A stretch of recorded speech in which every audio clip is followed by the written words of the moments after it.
Après 2 années blanches, le parcours du cœur était de retour dimanche 3 avril. Cette manifestation nationale portée par la Fédération française de cardiologie vise à sensibiliser le grand public quant à la nécessité de faire de l'activité physique pour le bien de son corps et de son cœur. Dans notre région, l'organisation du parcours du cœur est assurée depuis de nombreuses années déjà par le club Cœur et Santé de Montglange. Bienvenue au parcours du cœur de Montglange. Ce 3 avril était inespéré après autant de fermetures, de confinement. Eh bien, c'est un renouveau, c'est un redépart. En tout cas, ça a été très compliqué avec beaucoup d'émotions et beaucoup aussi de mise en rythme parce que les rythmes ont été perdus. Maintenant, c'est une véritable réussite puisque 60 bénévoles se sont relayés pendant 3 jours. Donc, au niveau des bénévoles, c'est une grande réussite. Aujourd'hui, le soleil brille, même si les températures sont fraîches, mais en tout cas, on est là pour vous accueillir de 7h30 à 11h30 pour les départs, le dernier départ en raison du carnaval donc d'Agondange. Mais vous avez 6, 8, 12 km de la danse, de la marche nordique, du qigong.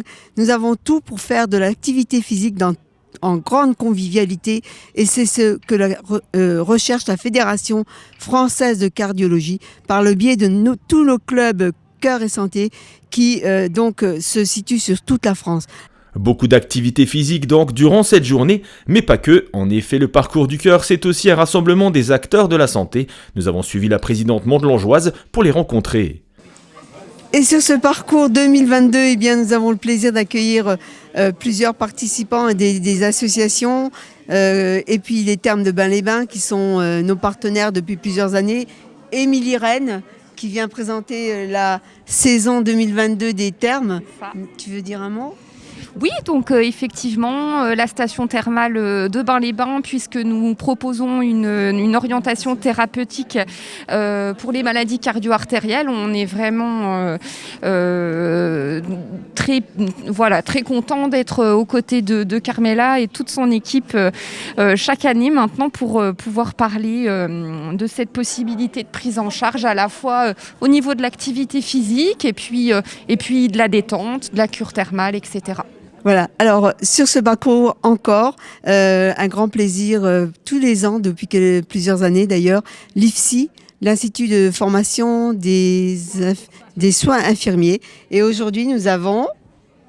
Félicie, bonjour. Bonjour Alicia. Bonjour Christelle. Bonjour Pauline. Voilà. Donc, grâce à l'Institut, tous les ans, elles sont à nos côtés pour prendre des mesures de diabète, d'hypertension et puis d'éventuels conseils. Voilà. Merci à elles et puis à l'Institut qui, tous les ans, nous épaule.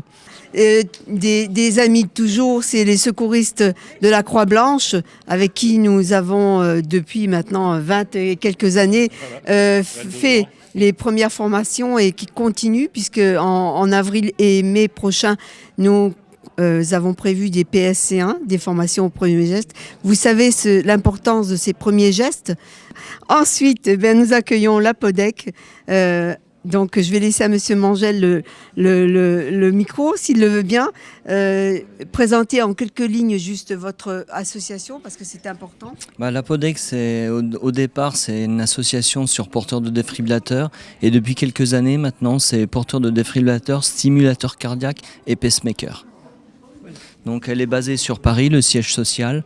Et on est plusieurs délégués en France pour présenter l'association dans les différentes régions. Merci. Voilà, et puis j'ai voulu marquer la journée par quelque chose d'un peu particulier, c'est l'AREMIG, c'est l'association des enfants leucémiques de Brabois.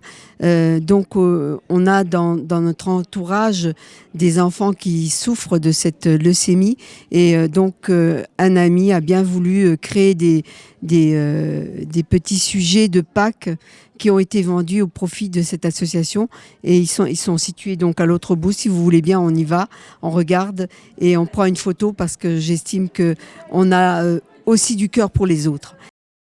Nous sommes les parents de Thiago. En fait, on a eu l'occasion de pouvoir dormir à la Réming, grâce à la Réming. Donc c'est la maison des parents en fait qui est juste à côté de l'hôpital des enfants. Et donc on ne connaissait pas avant, on a eu la chance de les connaître. Et on remercie donc Carmela, toute son association, la famille Gérold pour ce qu'ils font aujourd'hui pour la Réming et pour les parents qui en ont besoin. Donc merci. Voilà pour la visite guidée. Côté sportif, malgré des températures assez fraîches, un grand soleil a convaincu les marcheurs qui étaient nombreux à prendre le départ des différents parcours de cette nouvelle édition du Parcours du Cœur. Le club Cœur et Santé de Mondelange peut se rassurer, après 2 ans d'absence, ce rendez-vous a toujours la cote auprès du public.